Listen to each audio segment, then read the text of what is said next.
Hello YouTubes! Welcome back to James Recommends.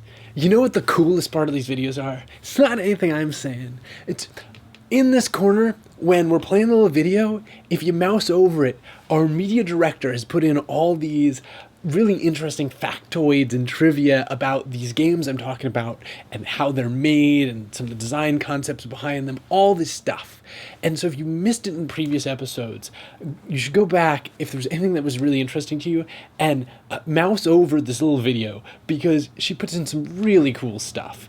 Oh, and if you just leave subtitles on these videos, it'll just say it across the bottom. But I actually think, as I said, they're better than listening to me. So anyway, this week, Hand of Fate. That's what we're going to be talking about. If you have always wanted a roguelike meets the arena sections of the Batman games, the modern ones, that's Hand of Fate. So, Hand of Fate, what's unique about it is the conceit.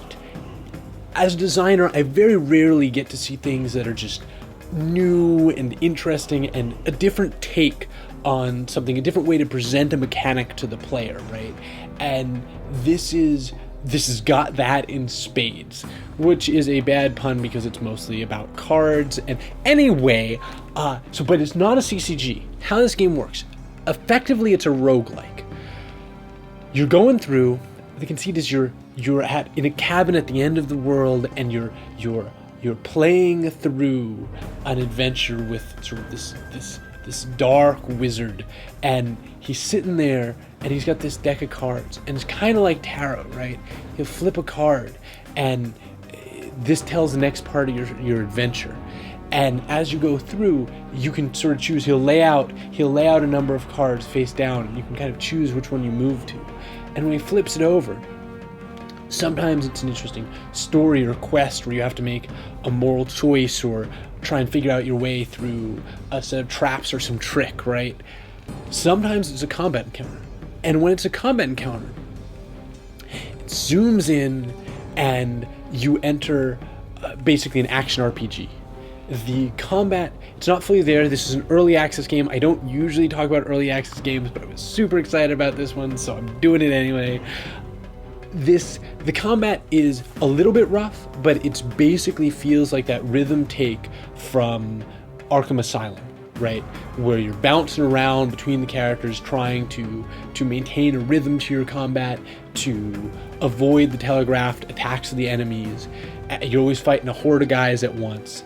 And what's really compelling about this, right? So it's got this overworld layer that is this guy dealing out these cards, and as you're going through these cards, there's a bunch of resources to manage, right? You're going to get gold, which you can spend across your adventure. You get equipment, and you get your gear and blessings and all this stuff to equip your guy. And then you dive into these combat scenarios, or sometimes just a small dungeon filled with traps, and you play through this mini arena battle, and then you're back out, right? And if you beat the arena battle, you'll get your loot from that segment, and your health is persistent across this entire deal.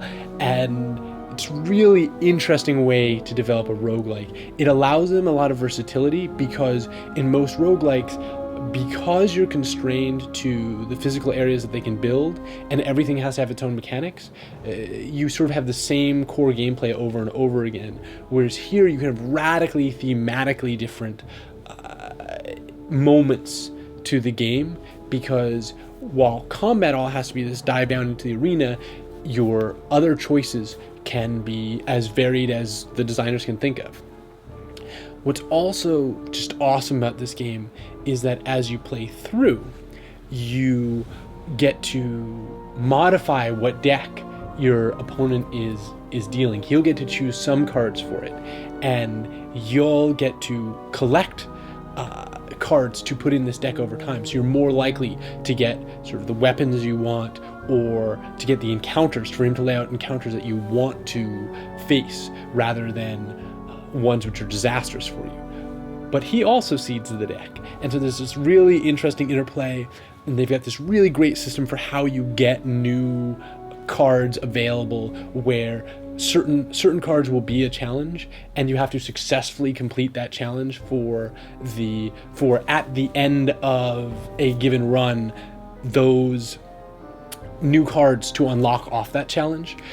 It's complicated. I don't even know how to talk about this game because it's just different, right? It's all the pieces feel like things I've kind of seen before, but together it's this weird mash of awesome. So anyway, these are just an interesting combination of everything. You got this sort of collectible card game with a deck building that is designs your sort of D&D feeling adventures with your Arkham Asylum style combat. So that's all what's awesome, unique, different. What is not as good about this game? I mean, right now, it is completely in a alpha state, right? There are bugs. There's only partial controller support. The voice acting is good when it's there, but it's after your about first or second run through, you'll sort of run out of the lines for the main opposing character, all this sort of stuff. So just be aware that it's an alpha. Also, I like this style of game. It's probably not going to take you that long to get all the way through.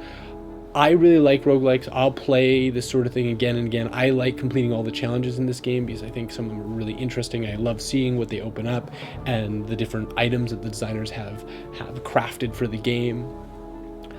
But not necessarily going to be that long of a game. There's a limited number of enemies right now. So far, I found them interesting enough and varied enough to keep me engaged throughout, but it's alpha state, right? So there's only a limited number of enemies.